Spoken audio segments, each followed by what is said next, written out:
Olá, amigos, nobres companheiros, prezados paquiotas. Essa é mais uma edição do GabiCast. Dessa vez não estou sozinho, estou com meu amigo Eduardo Matos. Está aí, Eduardo Matos? Estou aqui, Vinícius. Bom dia. Sim. E também com o nosso amigo também, né, o Psico Educação. Está aí, Vitor? Fala, Knut. Tamo aí, mais uma vez. Sim. Vamos bater um papo aí. Sim, antes de mais nada, muito obrigado, o Eduardo, que mora lá nos Estados Unidos, né? Mora lá no Vale do Silício e está acordando cedo para vir para cá, né? Aí, quantas horas são aí? Agora já são 6 horas, mas eu tenho a mania boa ou ruim de acordar todo dia 5. Então, é um prazer estar aqui. Não acordei mais cedo, não. Acordei no meu horário normal. Sim, antes de mais nada, agradecer você por sua amizade esse último ano, né? E saber que nós viramos amigos devido à pandemia, porque se não houvesse a pandemia, né? Olha só, coisas boas que aconteceram, né? Eu não teria conhecido você a melhor amizade que eu já consegui na internet, por um motivo que sempre você puxou minha orelha e você estava certo e eu estava errado. Então, é sempre bom ter amizade para puxar sua orelha. E agora também com um grande amigo aqui, o Vitor, né? Que eu acabei conhecendo, né? Não concorda em tudo comigo, né? Mas é sempre bom ter um contraponto.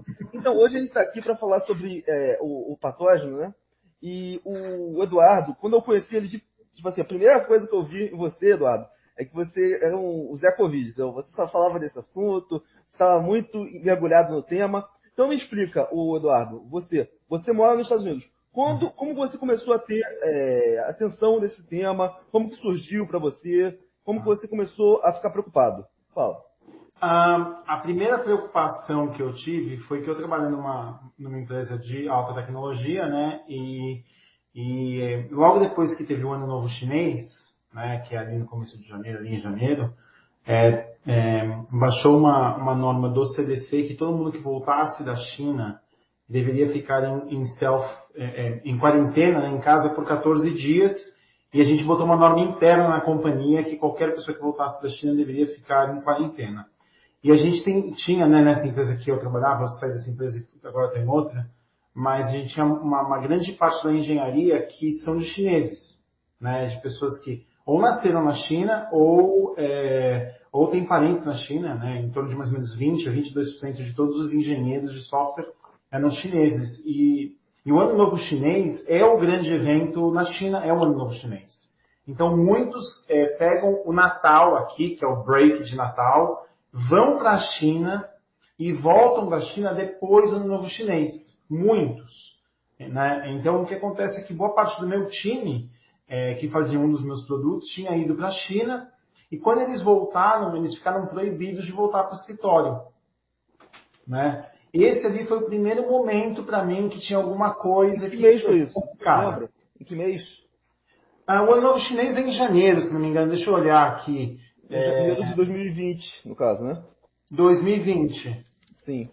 Né? Então, assim, foi logo no começo de 2020 ali, ó. É dia 1º de fevereiro. Né? Isso em 2022. Em 2020 foi... Deixa eu ver. Foi dia 25 de janeiro. É isso que eu lembro. Cada finalzinho de janeiro ali. Quer dizer, eles geralmente iam pegar o voo de volta ali nos últimos dias de janeiro. Então, quando eles chegaram nos Estados Unidos, eles foram... não foram proibidos de ir para o escritório, mas tinha uma recomendação bem forte da RH que eles não voltassem para o escritório. Então, esse ali para mim foi o primeiro ponto, mas era daqueles que eles falaram, isso é só uma precaução e tal.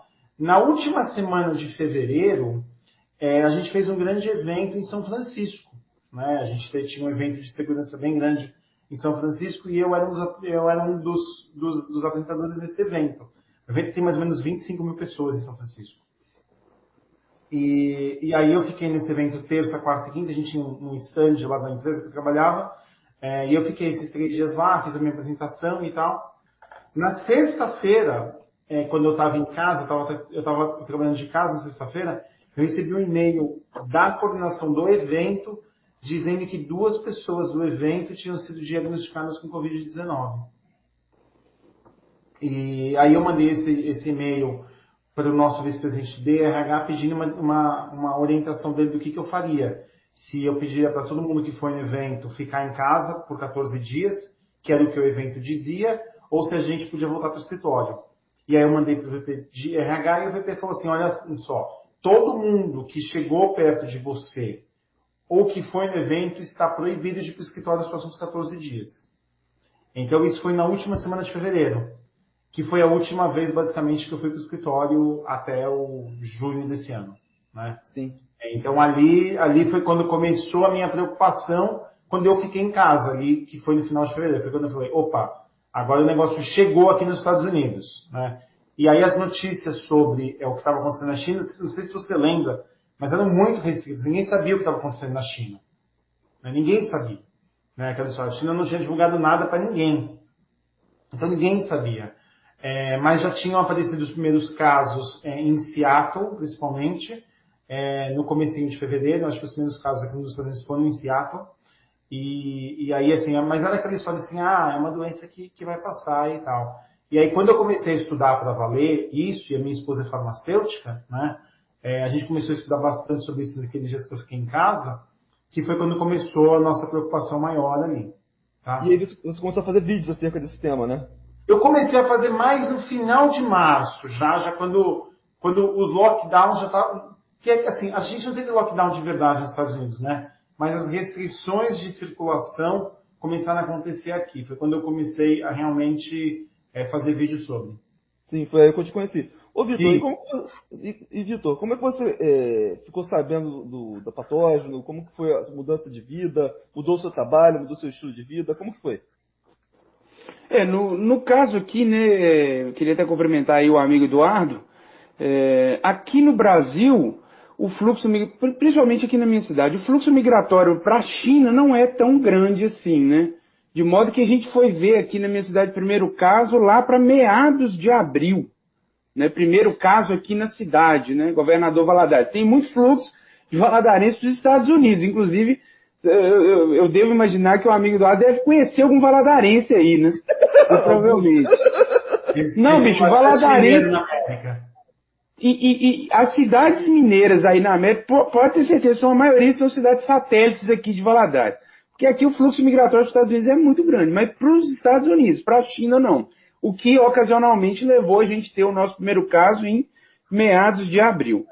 Mas quando eu recebi a notícia, eu recebi também inicialmente imaginando que ia ser algo parecido com gripe suína.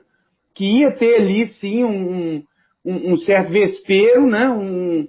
Uma situação caótica inicialmente, mas que ia ser em torno de no máximo 5, 6 meses e ia acabar.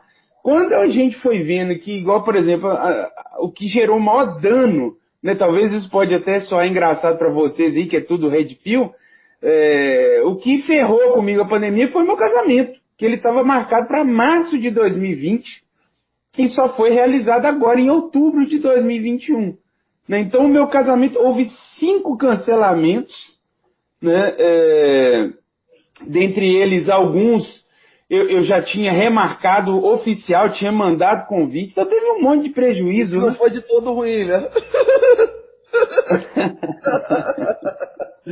Vocês vão sempre zoar essa parte aí, né? Mas enfim, digamos que o que mais sabotou aqui, né, foi essa questão da pandemia. No caso, eu trabalho num jornal, né? Isso aí nunca foi, né? Foi só home office mesmo, né?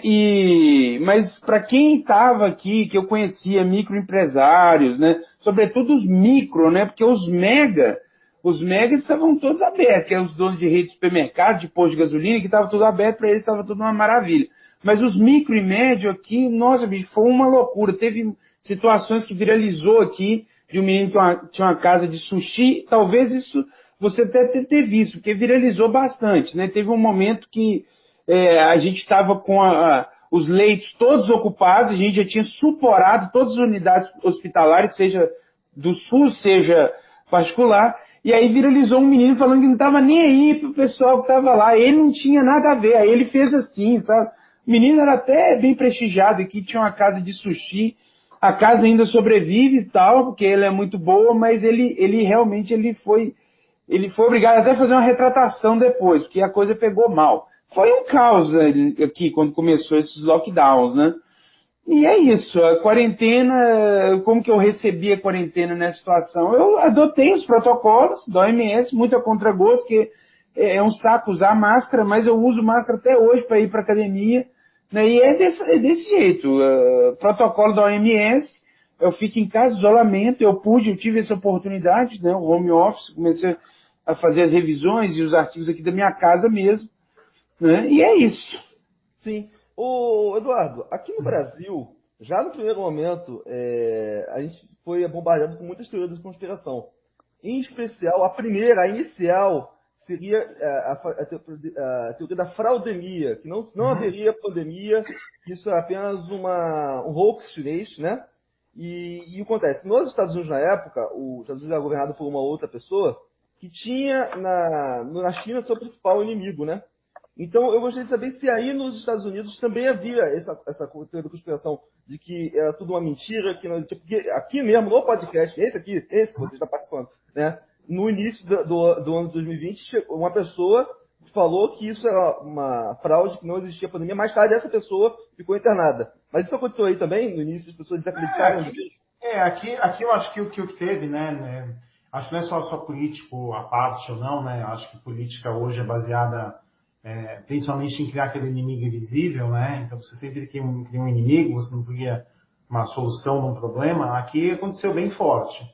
A grande diferença que eu acho que teve aqui é que apesar do discurso do político estar sendo bem esse, né? Ele falava muito do vírus chinês, né? Ele começou com a história do vírus chinês, né? O presidente daqui. Eu acho que a grande diferença que aconteceu aqui é que a iniciativa privada realmente focou em buscar uma vacina, e aí porque a iniciativa privada, que principalmente aí já começam as teorias da conspiração da vida, principalmente a Fundação Gates, colocou $1 bilhão para produzir fábrica de vacina. E na hora que a Fundação Gates botou $1 bilhão para produzir fábrica, fez essa doação de 1 bi, aí o governo deu aquele impacto que você falou, porra, a iniciativa privada está fazendo, a gente vai ficar quieto? E aí criaram uma grande iniciativa aqui para dar dinheiro para as grandes farmacêuticas para produzirem a vacina, para criarem a vacina, né? E aí foi quando o governo americano colocou, acho que quase $4 bilhões para a produção da vacina, e aí as coisas começaram a andar para valer, e também fizeram uma pressão pesada no CDC para reduzir os tempos de teste para ter a vacina muito rápida. Aí o governo se virou quando ele viu que a iniciativa privada estava fazendo alguma coisa antes dele. Aí que teve a grande mudança. Mas a história de teoria da conspiração e tal é o dia a dia aqui dos Estados Unidos. O americano adora uma teoria da conspiração, né? Acho que isso faz parte não só da dinâmica da cultura americana, mas também de você ter apenas 2 partidos políticos, né? Então, quando você tem 2 partidos políticos, você sempre tem um inimigo. O inimigo é claro quem que é o inimigo de um lado e do outro. Então a teoria da conspiração sempre existe, tanto do lado democrata quanto do lado republicano, né? Você tem que nem o cara que tem uma certa religião e o cara que não tem religião nenhuma, né?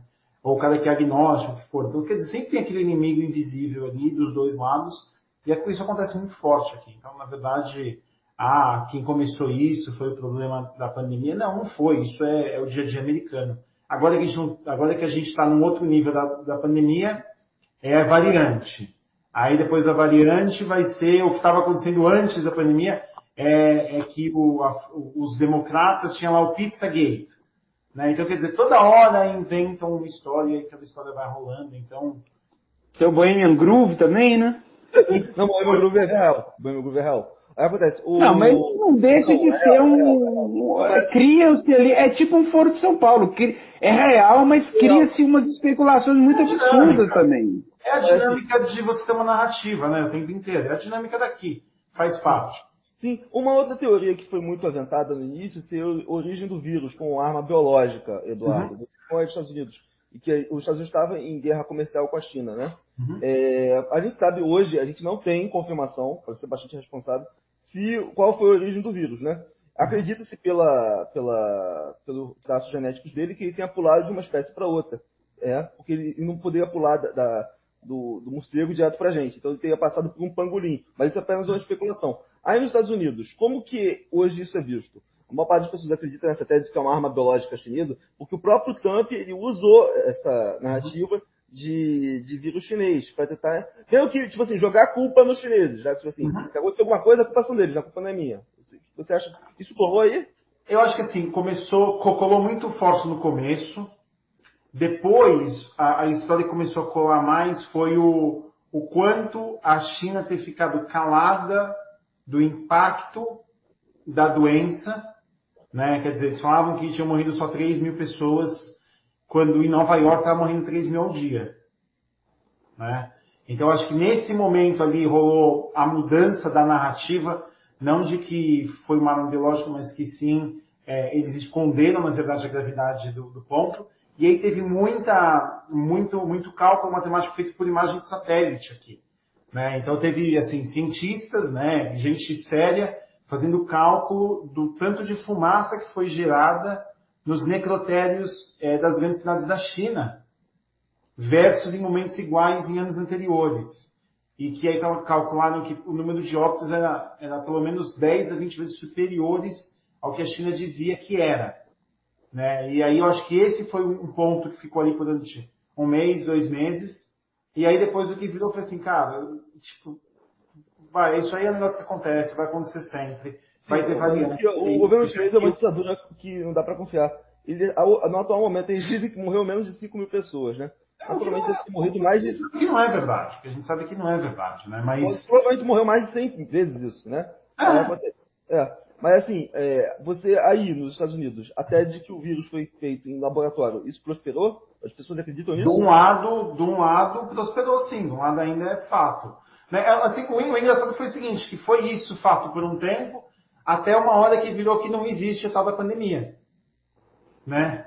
Virou que existia, que era chinês e tal, e agora, somente quem é mais republicano ali, daquele republicano bem cabecinha pequena mesmo, é que não existe o vírus. Agora simplesmente não existe, né? Na cabeça deles. Então, primeiro eles acreditavam que era um hoax chinês. Exato. Passaram a acreditar que era uma doença chinesa.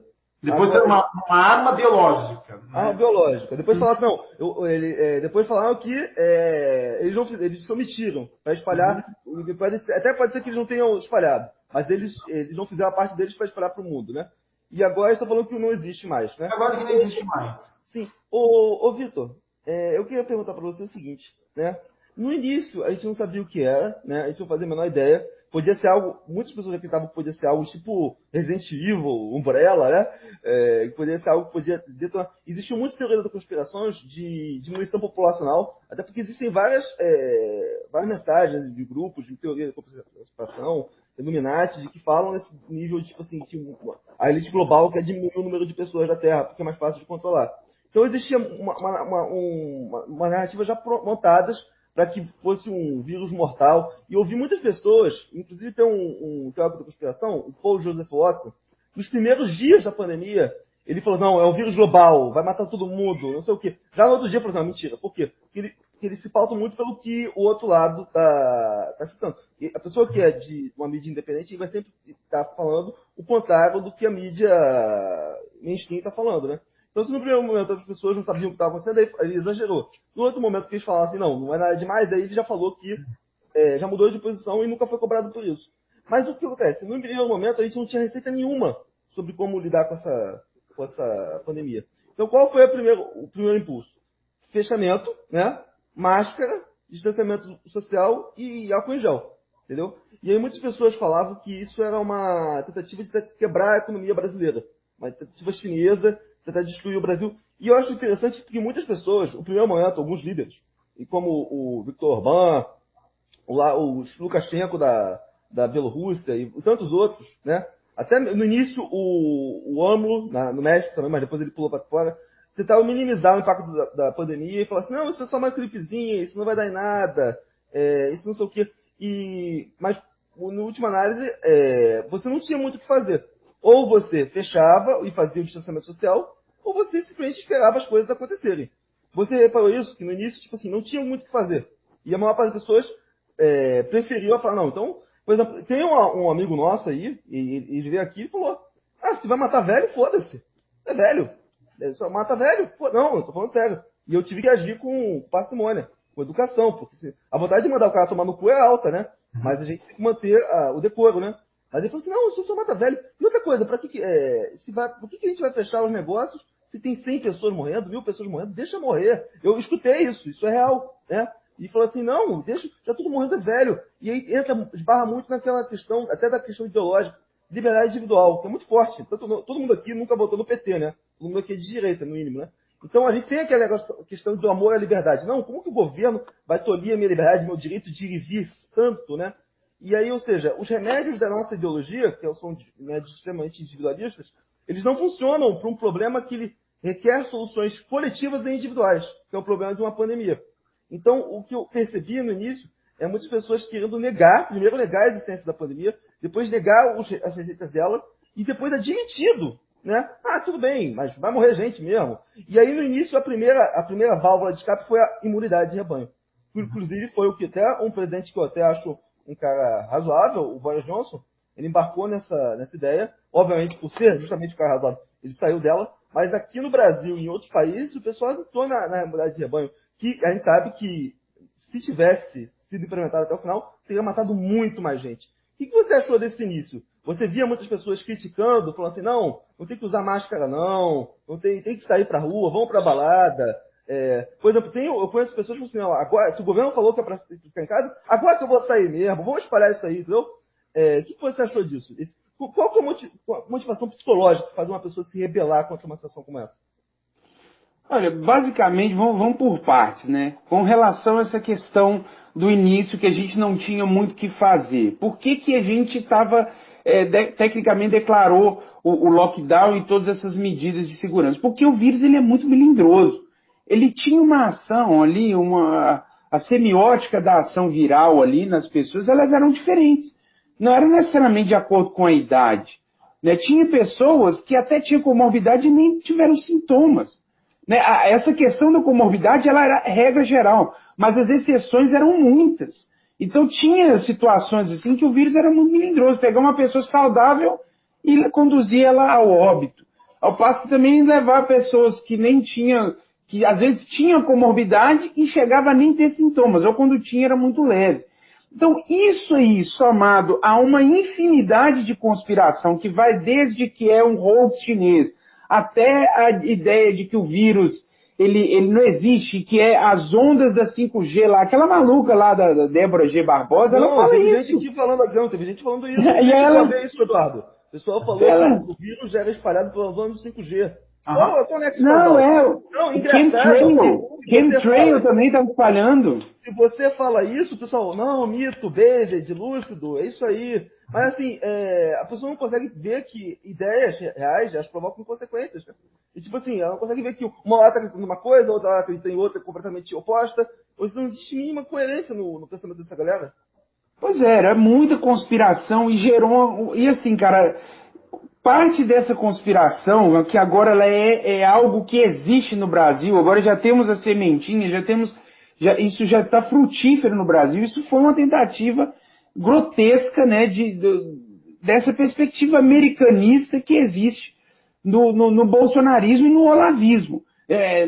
Nada contra os Estados Unidos, é uma excelente nação, mas parece que a gente está querendo importar aquilo que é ruim. Que, igual o Eduardo aí falou, aí é o terreno fértil da conspiração. Agora parece que no Brasil também tá essa moda. E aí quem que reforça isso? Quem é a galerinha que tá reforçando isso? Olavo de Carvalho, aquele Paulo, o neto lá do Figueiredo, Paulo Figueiredo, né, o neto do Figueiredo.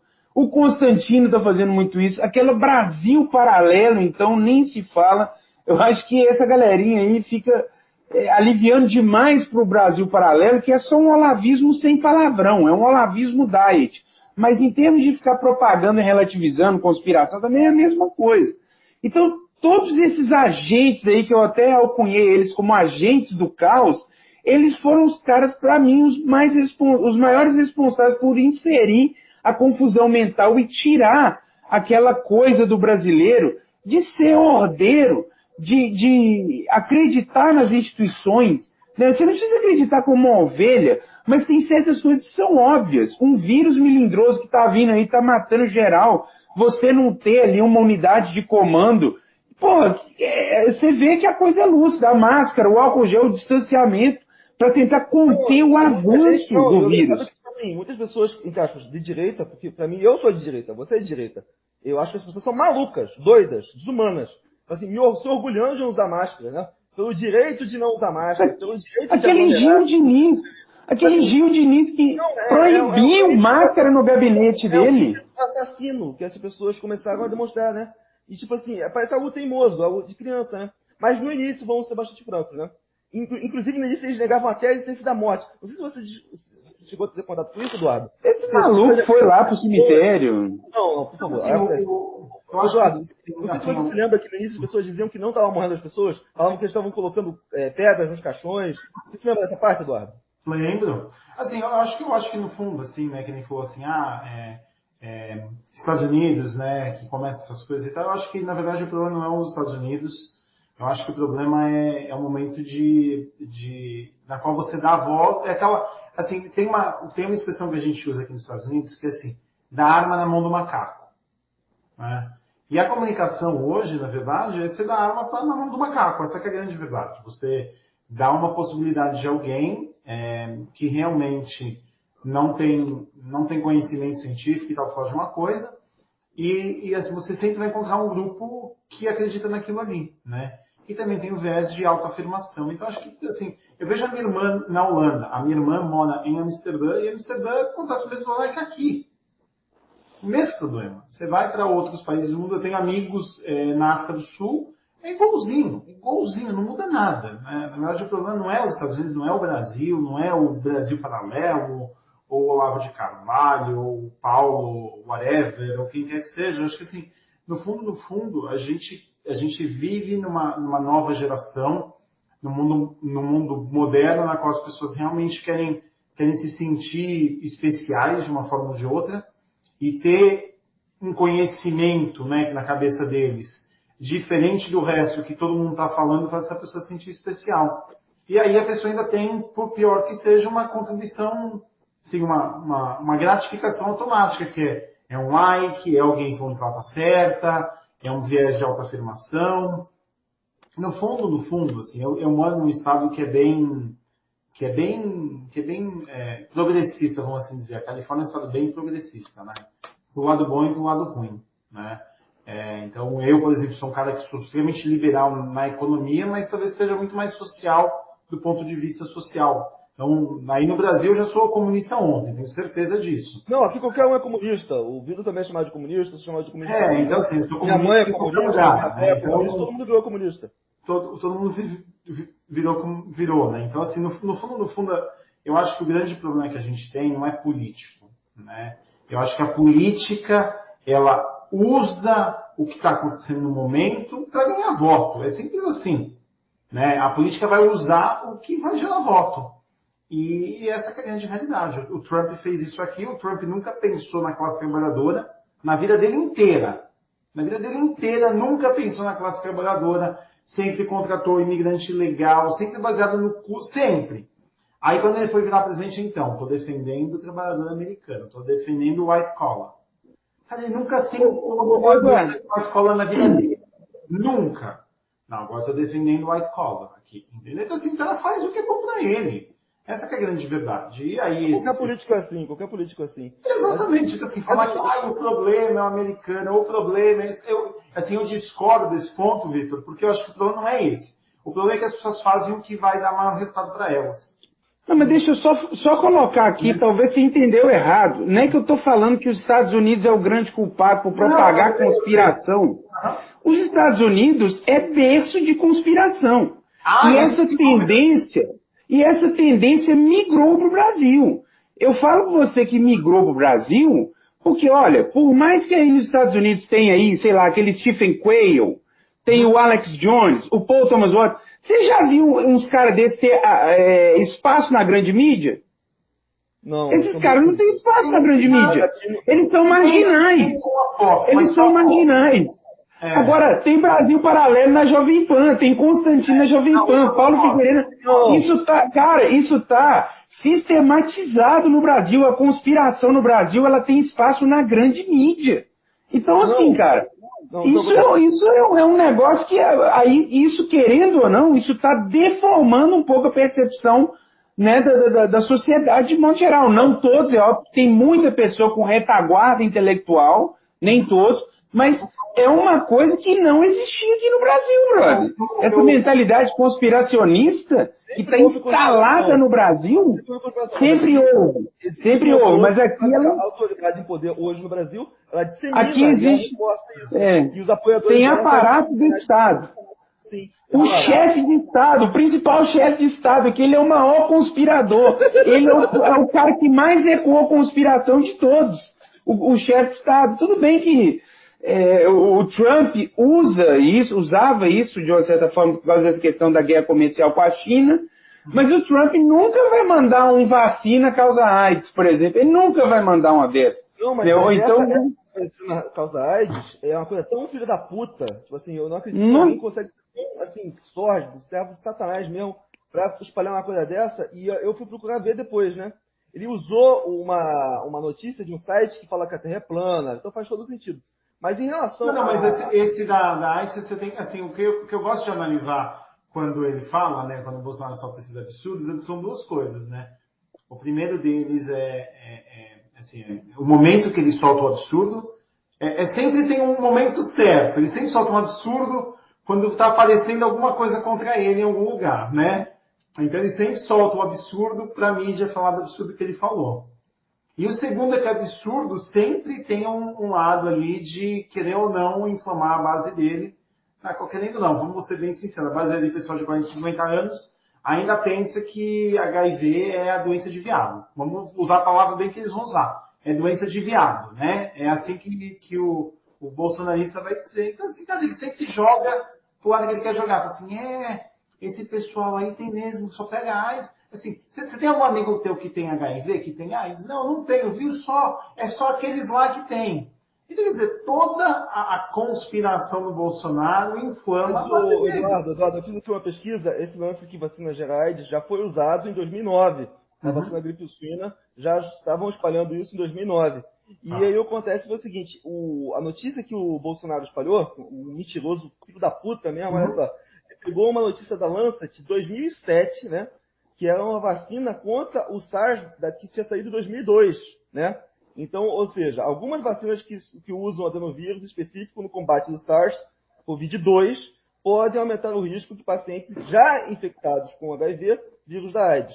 Diz o texto, a pesquisa aponta que a infecção por HIV pode ser facilitada caso o paciente vacinado tenha recebido uma dose contendo adenovírus de número 5. Os cientistas se baseavam não em vacinas contra a Covid-19, que ainda estavam em desenvolvimento na época, mas em análises feitas em 2017, na busca por uma vacina contra o HIV que usava o AD5 em sua composição. O AD5 foi utilizado em algumas vacinas específicas contra o Covid-19. E aí eles fazem, e detalhe, né? Só foi em uma vacina Covid-19, como a Sputnik 5, não todas, né? Só que aí eles fazem uma mistura, e aí o povo vai falar, não, mas aí eles fazem, sabe o que acontece? Eles fazem a fake news, né? Eles são tão filhos da puta, servem Satanás, servem a mentira, que eles falam a fake news e depois falam, não, mas não fui eu que falei, foi a revista tal. Sendo que eles distorceram o que a revista falou. E aí você vê outras... no início não tinha nada para fazer. Ou você ficava dentro de casa, ou você deixava as pessoas morrerem. Só que depois, e a solução que eles tinham é imunidade de rebanho. E aí, só que depois de certo tempo, a gente conseguiu a vacina.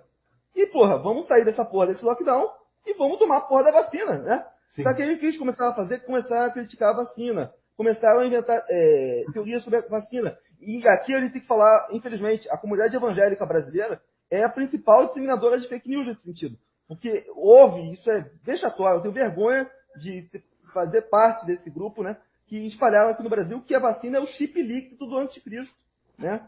Isso não tô brincando. Tipo assim, tem pessoas que acreditam que tomaram a vacina e aceitaram o anticristo, né?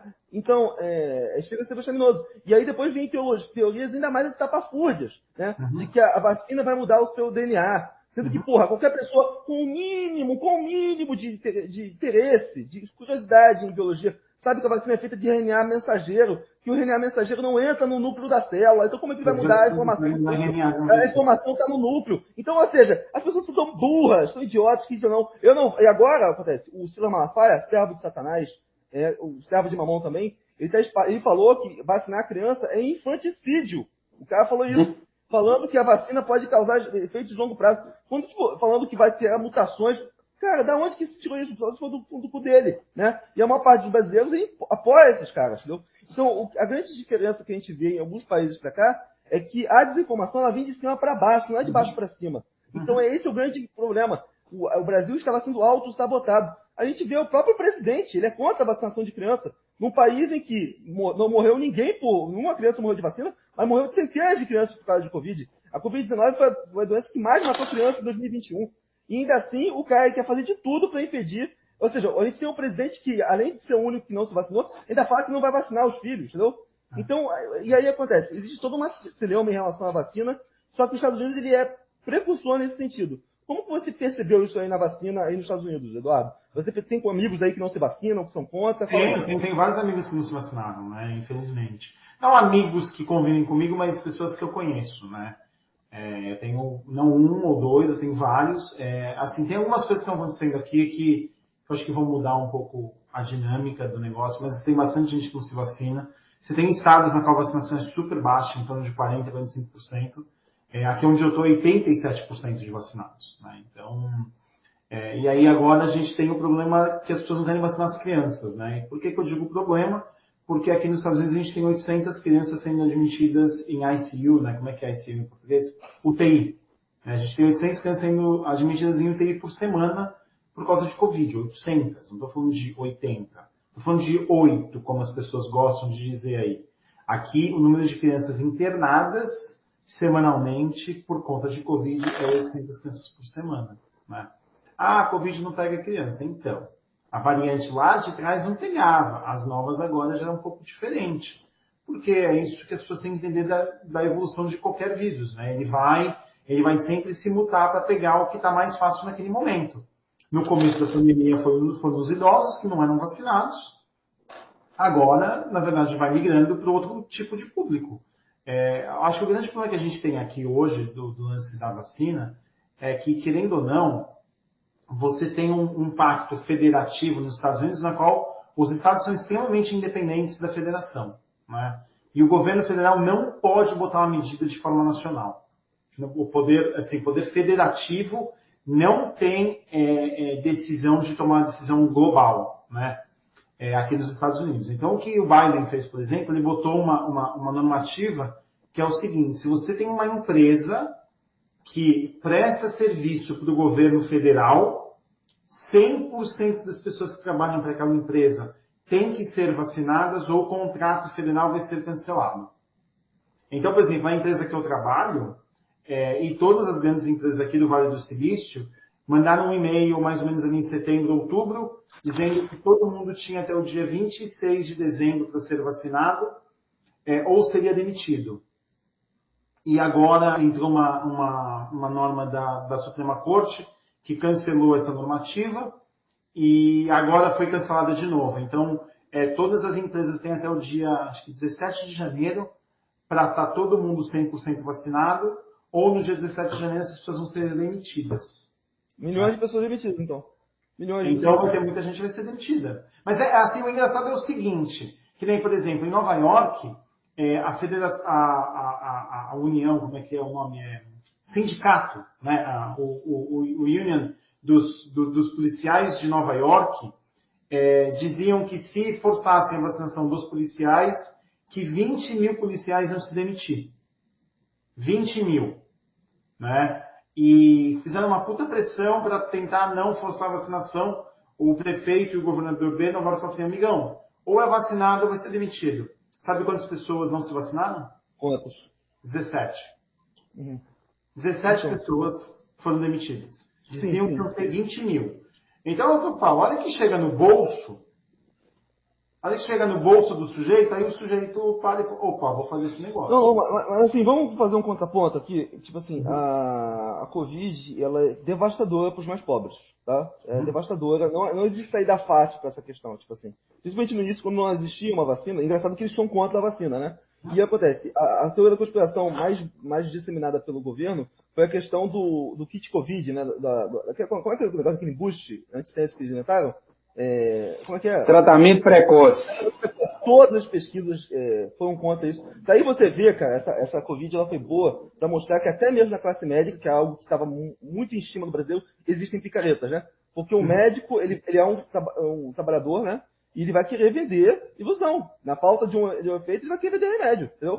E, tipo assim, se o cliente quer que... Não, o cliente quer que eu venda, que eu faça uma prescrição disso aqui, então eu vou fazer para ganhar dinheiro e alimentar meus filhos, né? E você vê que a partidarização da ciência, né? A questão de que muitas pessoas acreditam, não, eu tomei eu tomei o tratamento precoce e não morri, né? Ou seja, eu bebi água e também não morri. Então a água também resolve a questão. Ou seja, é total negação da ciência e a insistência deles nisso, que já foi comprovadamente refutado, né? Mas eles insistem. E o problema isso aí traz repercussões, né? Para pessoas que podem ter problemas. Em compensação, aquilo que foi comprovado cientificamente, que a vacina, eles são contra. Então, o Brasil começa a tentar, e isso é por causa de uma questão de ideologia. Mas se a gente for olhar a questão da situação mesmo do pobre ficar preso dentro de casa, no Brasil como o Brasil, meio de favela, é praticamente impossível, inviável, né? Sim. Então, a questão do lockdown é um privilégio de classe média no Brasil. Mas até por isso que a classe média tem que sim fazer o lockdown. Para quem ter que sair, ter menos exposição.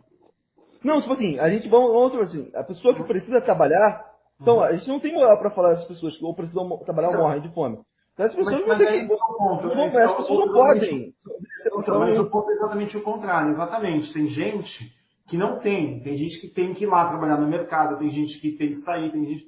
Então, para que essas pessoas consigam fazer o trabalho delas e ter uma subsistência, quem não precisa deveria ser consciente bastante de não fazer as coisas. Né? Então eu, por exemplo, eu fiquei basicamente 14, 15 meses que a gente basicamente não saía de casa. Né? E minha esposa grávida, quer dizer, tinha ainda mais o problema da minha esposa grávida, então a gente super preocupado com isso e tal, mas no fundo, o que a gente viu, infelizmente aqui, é que você tinha lugares que existia uma grande consciência do vírus e lugares que não. E assim, a mesma história do kit Covid, né? A gente não teve tanto isso aqui nos Estados Unidos, graças a Deus. Né? A gente teve um outro problema, que foi o negacionista, né? Ou o cara que realmente acreditava. Mas o meio termo, que eu acho que foi o que aconteceu no Brasil, né? Você tinha gente no meio termo, o cara que acreditava que existia doença, mas que já existia uma solução para o problema. Né? A gente não teve isso aqui. A gente, assim, tiveram alguns poucos malucos que falaram sobre cloroquina e tal, mas foi muito pequeno. A cloroquina aí foi menos que... Começou a cloroquina por causa do discurso do Trump, né? E aí o Bolsonaro abraçou, mas a cloroquina no Brasil ela foi distribuída pelo governo. Não sei se você sabe, Eduardo, mas quando teve aquele problema lá em Manaus, as pessoas morrendo sufocadas por oxigênio, que até teve um político aí que fez piada, fez simulação da pessoa morrendo sufocada. E não foi uma vez só, depois eu fui ver, ele fez várias vezes. As pessoas morrendo por falta de oxigênio, aos montes lá em Manaus, não faltava oxigênio, e o governo federal foi lá e entregou cloroquina, entendeu? Isso aí é algo, tipo assim, assintoso, vergonhoso. E aí, o problema da questão do lockdown, todo mundo é contra o lockdown. A AMS diz para não fazer lockdown. O lockdown é completamente danoso para a economia, entendeu? Só que acontece, começou a ter um uso demagógico, falar o que as pessoas querem. Por quê? Quando existe uma cidade, né? Um leito para cada 10 mil habitantes, né? Um leito para cada 100 mil habitantes no Brasil real, né? E você tem uma pandemia que leva um índice de hospitalização muito alto, né? Leva a uma condição em que você enche completamente a capacidade dos hospitais. Qualquer pessoa que tem um infarto vai para o hospital, não vai conseguir leito, morre. Qualquer pessoa que tem um acidente de carro vai para o hospital, não tem leito, morre. Qualquer pessoa que faz uma cirurgia vai para o hospital, não tem leito, morre. Né? Então, isso acontece. O grande problema não é nem a Covid em si, porque a Covid não mata tanto, mata menos de 1% a 2%, dependendo do lugar, né? Mas, assim, todo o caos que ela gera no sistema de saúde do país. E aí chega um ponto, por exemplo, não tem mais leito. Aí o que o Estado faz? Vai lá e decreta o lockdown. E é uma decisão muito ingrata. Teve que convir, né? Assim, o lockdown como política de retenção, vamos colocar assim, da doença, é a pior medida que você pode tomar, na verdade, né? Mas no caso, principalmente no começo da pandemia, era a única solução possível. Essa que é a grande verdade. O lockdown como teoria científica para reduzir a doença espalhar é talvez a pior solução, mas é a única solução possível naquele momento. Hoje, a melhor solução as pessoas não querem tomar, que é a vacina, né? A vacina é a melhor solução hoje, mas as pessoas não querem tomar a vacina. Então, tá ok. Então, no começo da pandemia, falou assim, puta, o lockdown tá errado, tá errado, tá errado. Agora o cara não quer tomar a vacina, né? Sim. E, assim, eu tava olhando aquilo enquanto a gente falava. A gente ontem aqui nos Estados Unidos tivemos 526 mil casos confirmados de Covid. No maior pico aqui nos Estados Unidos a gente teve 300 mil, né? Agora a questão agora vamos falar, putz, olha só, agora tem 500 mil, as pessoas não estão morrendo. Sim, porque você tem uma grande parte da população vacinada, né? Então você vai ter uma grande parte da população vacinada, mas o número de internações e óbitos aqui dos não vacinados é 17 vezes superiores aos não vacinados. Não, e a realidade é uma coisa que se impõe, né? No início, Dados se impõem. Não, tipo assim, a realidade se impõe. Por exemplo, eles usavam muito o exemplo da Suécia. A Suécia não fez nada, não fez distanciamento social, e o número de mortes na Suécia é 15 vezes maior do que o da Noruega, porra, entendeu? 15 vezes, né? O número de casos é maior, tudo maior. A Suécia é líder em morte. Então, mas aí comparam a Suécia com Nova York, que era outro absurdo. Aí quando você compara a Suécia com Nova York, não, a Suécia está tudo ótimo, olha só. Mas não tem que comparar laranja com banana, né? Tem que comparar a Suécia com a Noruega, que está do lado, que tem o mesmo clima, que tem a mesma densidade populacional, que tem a mesma política social, né? Sim. Vitor, você que estava aqui no Brasil, quando a gente chegou, durante muito tempo a gente só tinha a questão do isolamento social, que ninguém gosta, é horrível, né, sofrível, mas quando chegou a vacina no Brasil, chegou pelo João Dória Júnior, o governador de São Paulo, né? Ele chegou, trouxe a vacina, né? Por incrível que pareça, e eu falo isso muito pesado, o governo federal tentou adiar ao máximo a disseminação dessa vacina no Brasil, né? Isso é algo que eu acho vergonhoso. E eles usavam o termo vacina, estavam descredibilizar a vacina, estavam falar que a vacina ia fazer mal, que ela ia entrar no seu cérebro, ia dominar seu cérebro. Eles destruíram a imagem do governador de São Paulo por ele ter feito uma coisa que, no meu ponto de vista, foi boa, tá? Foi ter trago vacina, né? Uma vez que não tinha outra opção. Como você viu essa época aí, no início da vacinação no Brasil? Pois é, o Bolsonaro ele queria estar certo no ponto dele da cloroquina. Vinha ali comunidade científica, tanto do Brasil quanto de fora, falando, olha, esse negócio de cloroquina aí, cara, isso só passou na primeira fase do teste, que foi in vitro, né? Quando o experimento ele é in vitro, o vírus não vai estar no lugar ali onde é, digamos ali, o lugar que ele mais se sente à vontade. Vai estar ali num citoplasma ali, completamente sintético, maluco. E aí, nesse caso, meu filho, até a água sanitária matava ele. Quando fizeram a segunda fase da pesquisa, que já foi em humanos, entendeu? Aí é óbvio que verificou-se que ele é ineficaz. Né? Mas o Bolsonaro, diante dos relatos, ele quis apostar na cloroquina. E, óbvio, o João Dória foi um cara que, né, bastante visionário nisso aí, ele percebeu os anseios da sociedade, que era a vacina mesmo, o histórico da vacina, de ter o Butantan. Na falta dele, eu faço Percebeu, exatamente, percebeu. Aí ele foi e capitaneou a vacina. E ele capitaneou mesmo, começou ali os acordos ali com a Sinovac e tal, ele é um cara muito articulado para transitar no meio empresarial, nos grandes corporativistas. O João Dória realmente tem todos os defeitos dele, mas ele realmente sabe fazer política. E aí ele conseguiu adiantar nisso aí.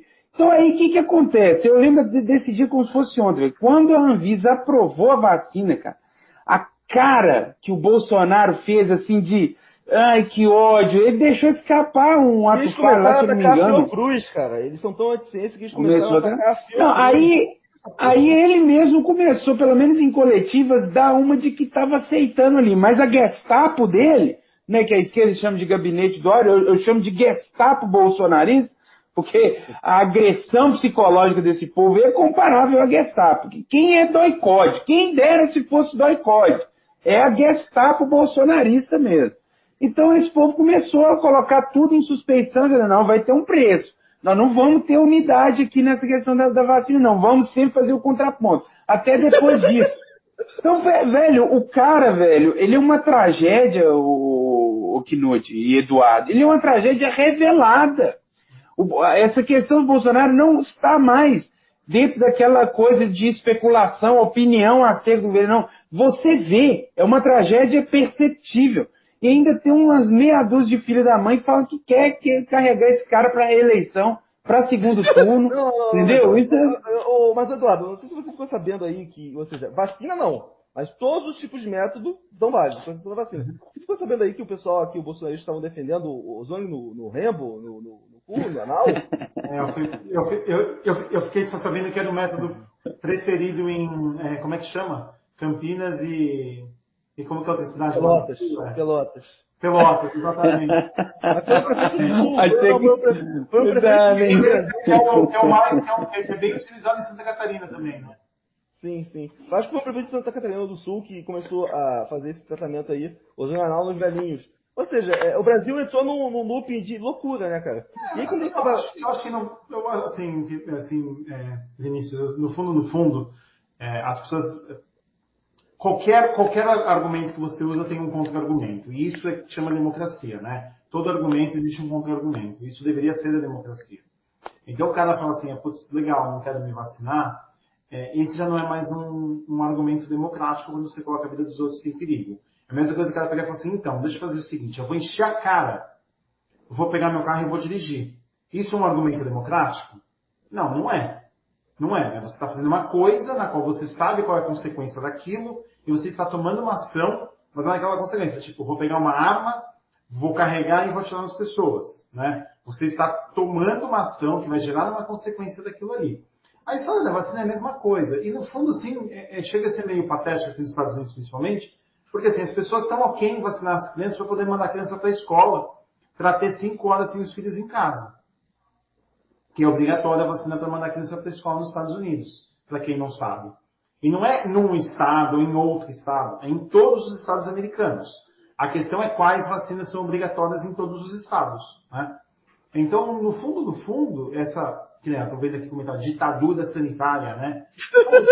Ditadura sanitária existe numa escola nos Estados Unidos.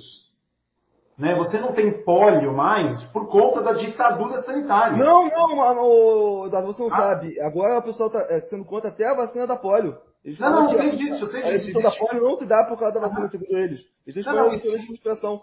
Essa é a grande herança desse movimento, dessa direita aí, que graças a Deus eu não fiz parte dessa parte, entendeu? Essa é a disseminação do movimento anti-vacina.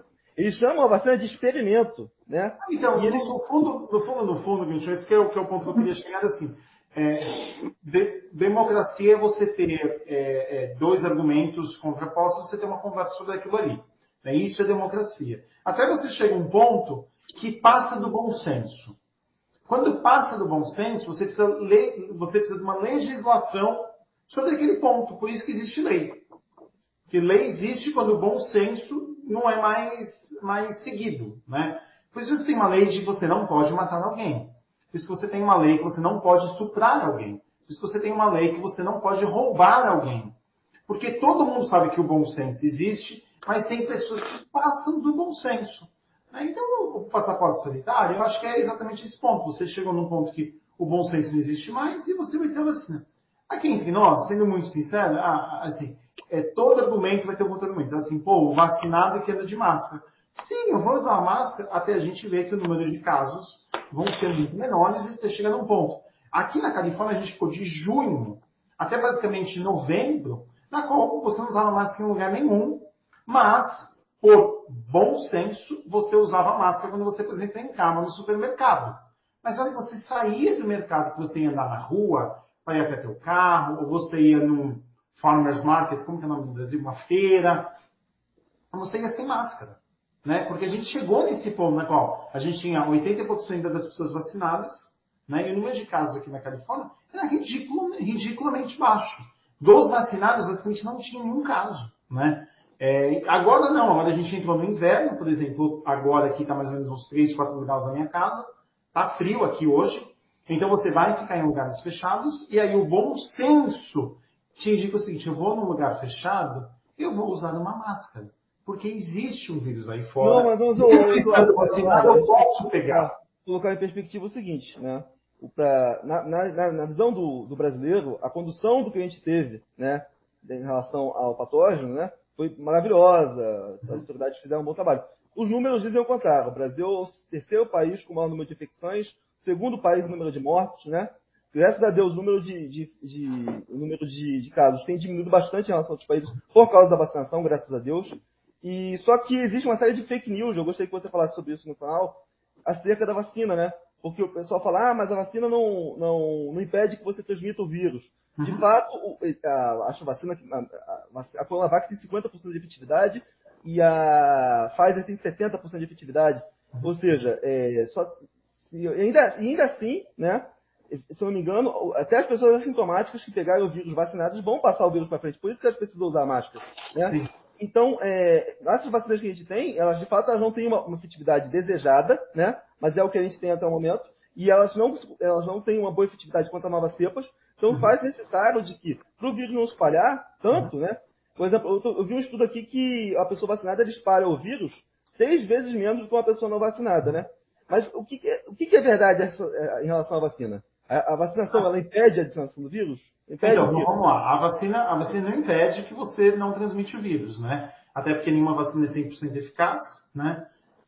Como você mesmo falou, mas a vacina impede, na verdade, que você fique extremamente doente no caso de você ser infectado, né? Então, assim, a gente tem visto os dados aqui entre 17 a 36 vezes menos hospitalizações de quem está vacinado com as vacinas tão comuns aqui, né? Aqui é Pfizer, Moderna e mesmo a Janssen, que no começo teve bastante doses, depois basicamente não existe mais aqui nos Estados Unidos. Só que você só consegue Pfizer e Moderna, né? São as duas vacinas que a gente toma. Ao mesmo tempo, a vacinação também tem um prazo ali de que você sabe que você vai ter que tomar uma dose de reforço, que no meu caso eu tomei a dose de reforço antes de ontem. 2 dias atrás eu tomei a dose de reforço, né? E meu filho tomou a primeira dose alguns dias atrás também. Vai tomar a segunda dose daqui, acho que uma semana e meia, mais ou menos, a segunda dose. Então, no fundo, é uma vacinação como qualquer outra. Eu tomo a vacina da gripe todo ano, né? E eu, apesar de ser um cara saudável, de nunca ter tido nenhum problema de saúde, todo ano eu pego uma gripe daquelas fodidas na qual eu fico 3, 4 dias de cama, né? Então eu tenho uma grande preocupação de eu pegar Covid, eu especificamente falando. Porque eu não sei se eu saio dessa vivo, não. Né? Aquela história que a gente é roleta russa, tem gente que nem eu que está super, sem ficar mal com gripe, pegou Covid e não teve nenhum sintoma, né? Agora você tem gente que nem eu que pegou Covid e não saiu, né? E não saiu daquilo ali. Então, no fundo, eu vou fazer o que é melhor para minha família.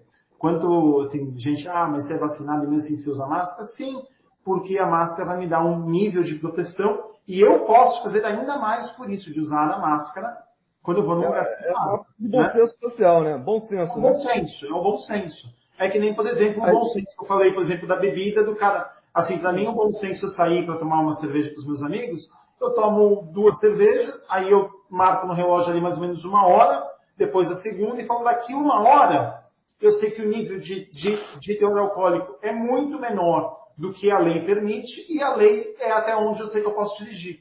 Então eu vou ali, tomo 2 cervejas, assim, vou dirigir, vou tomar 2 cervejas, vou esperar, deu tempo ali 1 hora, eu pego, bom senso, e vou dirigir. Sim. Então, Vitor, o que você acha que as pessoas comuns podem aprender dessa pandemia, Vitor? Depois de tudo isso que a gente falou. Toda essa questão de negacionismo, de conspiração, de pessoas mortas, Brasil liderando, puxando a média global de mortes para cima, né? Todo o caos, desinformação. O que a gente pode aprender no final de tudo isso, Vitor, na sua visão? Eu acho que o aprendizado final vem com a própria vivência da coisa, né? A experiência que a gente teve, ela de fato, para quem tem, né? Para quem não tem a afetação Bolsonete, né? Para quem não tem a afetação Bolsonete, certamente aprendeu com essa pandemia, aprendeu alguns princípios higiênicos que ele deve vir para ficar mesmo. Acredito que essa coisa da máscara, gente, isso tem que vir para ficar, não apenas com Covid, mas com gripe.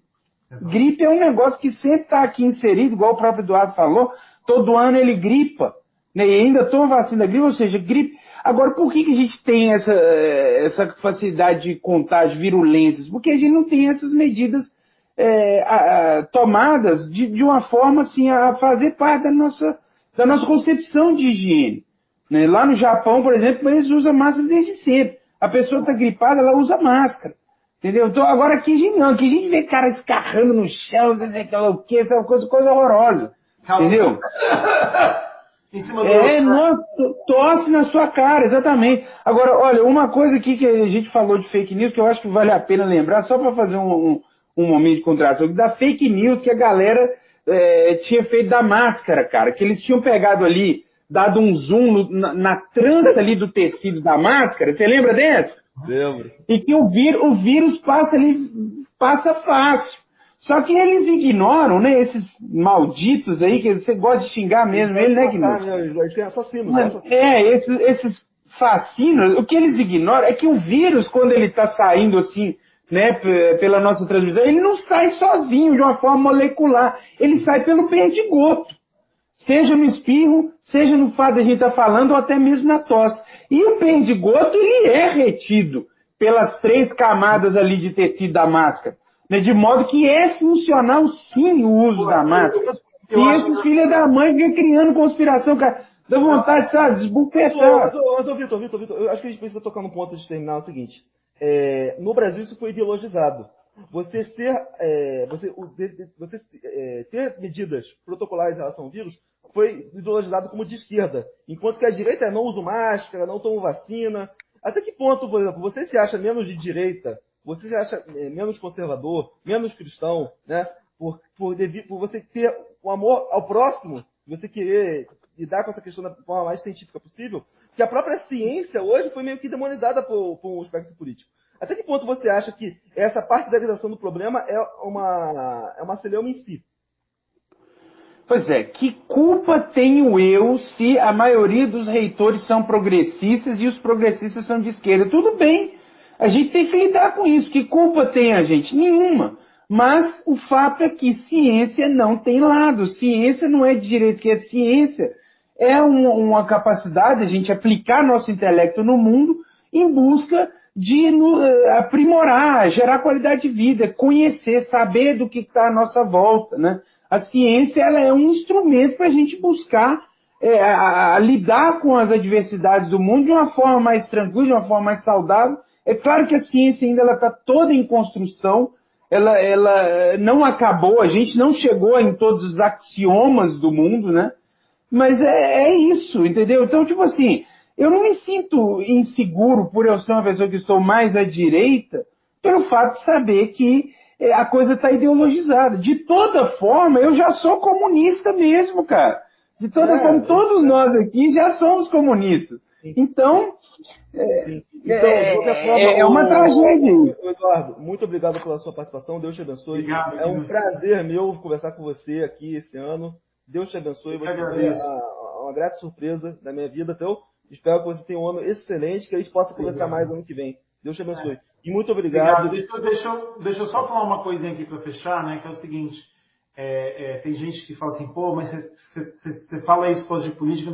Na verdade, não. Na verdade, eu acho que assim, você tem ali 10, 15% da população que está num extremo, você tem os outros 10, 15% que está no outro extremo ali, né? Eu até brinco, assim. O cara que é republicano nos Estados Unidos acha que todo democrata é igual ao Bernie Sanders, né? E todo democrata acha que todo republicano é um negacionista que segue o Trump lá e tal. Quando na verdade não é. A grande parte da população, ali 75% da população, só quer o bom senso das coisas.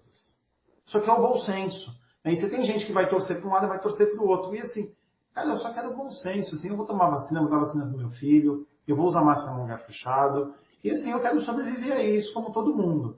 E aí, que a gente, pô, Raíl, mas você tá aí, falando dos Estados Unidos, ganhando em dólar e tal. Vem falar eu aqui, como é que é? Betinha, que não tem dinheiro para pegar ônibus. Só que, graças a Deus, eu posso fazer o mínimo possível para ajudar quem não tem a condição que eu tenho.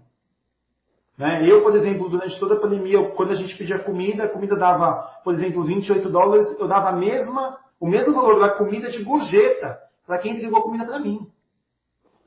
Que era o mínimo que eu podia fazer para ajudar essas pessoas. Né? Então, no fundo, eu só queria que as pessoas tivessem um pouquinho de bom senso. Não, mas torcer para um lado, tem que torcer para o outro. Só tem um pouquinho de bom senso. Nós somos pessoas cristãs, nós temos essa responsabilidade, a gente sabe que a gente vai a gente vai ser cobrado lá na frente. Não aqui na Terra, mas lá na frente. Então, o mínimo que a gente pode fazer é a nossa parte. E eu, graças a Deus, eu me sinto muito grato por ter conhecido vocês dois.